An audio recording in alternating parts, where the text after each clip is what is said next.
आणि मनसे अध्यक्ष राज ठाकरेंच्या आरक्षणावरच्या भूमिकेला मनोज जरांगे पाटील यांनी जोरदार प्रत्युत्तर दिल्याचंही पाहायला मिळालं।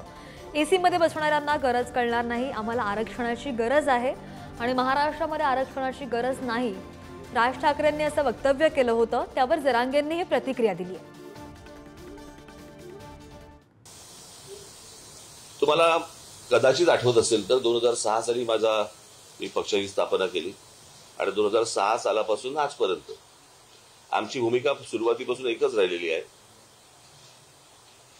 की आरक्षण द्यायचंच असेल तर ते आर्थिक निकषावरती द्यावं, ही आमची भूमिका पहिल्यापासून राहिलेली आहे।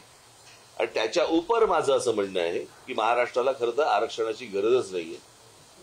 महाराष्ट्र राज्यासारखं राज्य मला असं वाटतं हिंदुस्थानात दुसरं कुठचं राज्य नाहीये की या राज्यामध्ये शिक्षणापासून ते नोकऱ्यांपर्यंत उद्योगधंद्यापर्यंत इतक्या गोष्टी इथे उपलब्ध असताना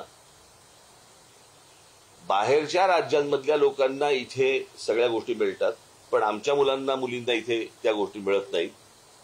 त्या जर समजा महाराष्ट्रामधला जो कोटा आहे, महाराष्ट्रामध्ये ज्या काही उपलब्ध गोष्टी आहेत ह्या जर समजा आपण नीट वापरल्या महाराष्ट्रातल्या मुलींसाठी, मराठी मुलींसाठी, तर आपल्याला खरं तर आरक्षणाची गरजच नाहीये। जे त्यांना वैभव मिळालं गोरगरीब जनतेच्या मराठ्यांच्या जीवावर मिळालेलं आहे आणि श्रीमंताला एसीत बसणाऱ्याला आरक्षणाची किंमत नाही कळणार।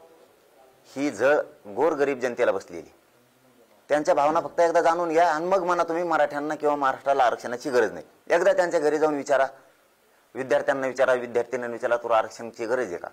ती जर नाही म्हणली तर मग तुमचं मत व्यक्त करा। तुमचं प्रत्येक वेळेस तुमचेच विचार जनतेवर लादून चालत नाही आणि तुम्ही ते लादू पण नका।